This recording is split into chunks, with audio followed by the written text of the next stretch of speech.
Dans cette vidéo, on va résoudre des équations en utilisant les lois des exposants. Donc ça dit déterminer la ou les valeurs de l'inconnu dans les équations suivantes.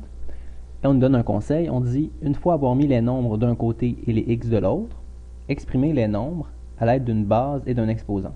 Et là on nous donne un exemple, comme par exemple 125, on peut écrire 5 exposant 3. Donc ce que je vais faire, c'est exactement ça qu'on va faire. Je vais commencer avec le A. Donc le A ici, on a x à la 4 égale 81. Bon, on aurait deux façons de le résoudre. Premièrement, on pourrait faire soit x à la 4 égale 81, et là on fait la racine quatrième de chaque côté, pour enlever l'exposant 4. Si on fait ça, ça nous donne x est égal à 3. Sauf qu'on ne doit pas oublier qu'on va avoir deux réponses, parce que c'est un exposant pair, et tous les exposants pairs nous donnent deux réponses. On va avoir x égale à 3 et x égale à moins 3. Parce qu'effectivement, 3 à la 4, ça donne 81. Et moins 3 à la 4 aussi, étant donné qu'on va faire moins 3 fois moins 3 fois moins 3 fois moins 3, les moins vont s'annuler et ça va aussi donner 81. Ok, donc ça c'était la première façon de faire. La deuxième, c'est si on suivait le conseil qu'on nous donnait, je vais juste le faire, c'était d'exprimer le nombre 81 à l'aide d'une base et d'un exposant. Donc là, il fallait l'essayer avec sa calculatrice, il fallait qu'on se dise, bon, 81, qu'est-ce qu'on connaît comme nombre qui peut donner 81? Bon, on savait que 81, par exemple, c'était 9 à la 2. Et là, après ça, on pouvait se dire que 9 à la 2, c'était... enfin, on pouvait dire que 9, c'était 3 à la 2. Donc, 3 à la 2 à la 2. Et que 3 à la 2 à la 2, ça donnait 3 à la 4, si on suit les lois des exposants. Oups, donc 3 à la 2 à la 2. Et avec les lois des exposants, on trouvait x à la 4 est égal à 3 à la 4. Puis là, on pouvait se dire x est égal à 3. Et il fallait aussi penser qu'on pouvait avoir x est égal à moins 3. Donc ça, c'est les réponses. Une des deux façons, ça fonctionne. OK. Le 2. Bon, on nous dit, premièrement, de mettre les nombres d'un côté et les x de l'autre. C'est ce que je vais commencer à faire. Donc, je vais faire plus 11 de chaque côté. Ça va donner 2 à la x est égal à 16. Et là, ici, on n'a vraiment pas le choix. Il faut essayer d'exprimer 16 à l'aide d'une base d'un exposant. On va essayer d'exprimer 16 à l'aide de 2. On va dire c'est 2 à la quoi. Donc 16, c'est 2 à la quoi? On sait premièrement que 16, c'est 4 à la 2. On sait aussi que 4,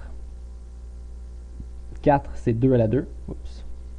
Donc au lieu d'écrire 4, on peut écrire 2 à la 2. Donc 2 à la 2 à la 2.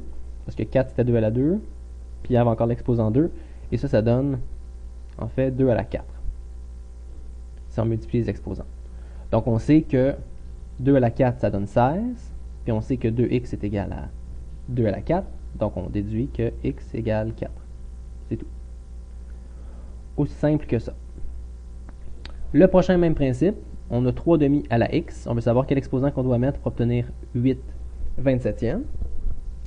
Là, encore une fois, il faut se demander, il faut écrire 8 27e à l'aide d'une base et d'un exposant.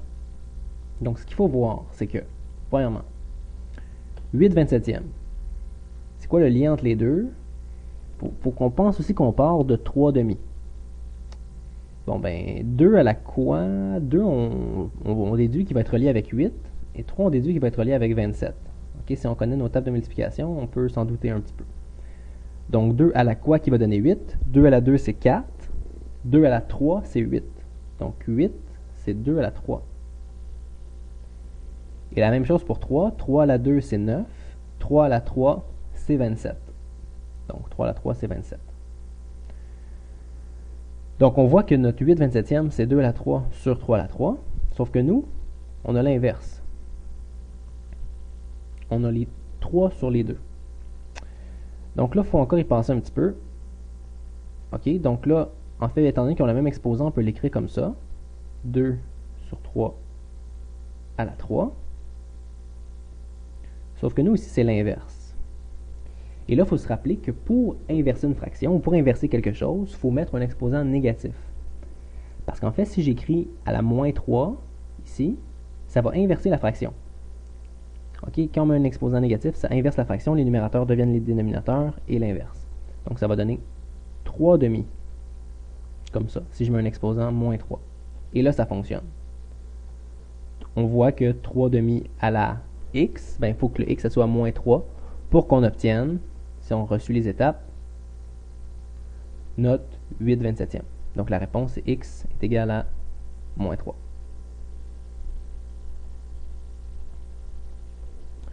Et finalement, le d. Bon, ben le d, c'est le même principe que d'habitude. On va commencer par simplifier ce qu'on peut. On va envoyer les nombres d'un côté. On voit déjà que le 9 est de son côté. Donc on va commencer par simplifier à gauche.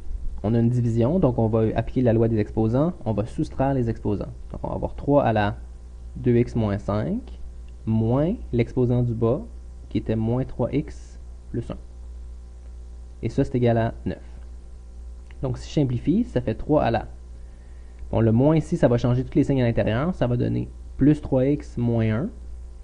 Donc 2x plus 3x, ça fait 5x. Et moins 5 moins 1, ça fait moins 6.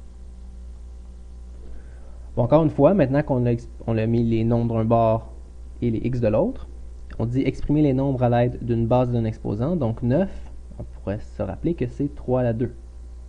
Donc on sait que 5x moins 6 est égal à 3 à la 2.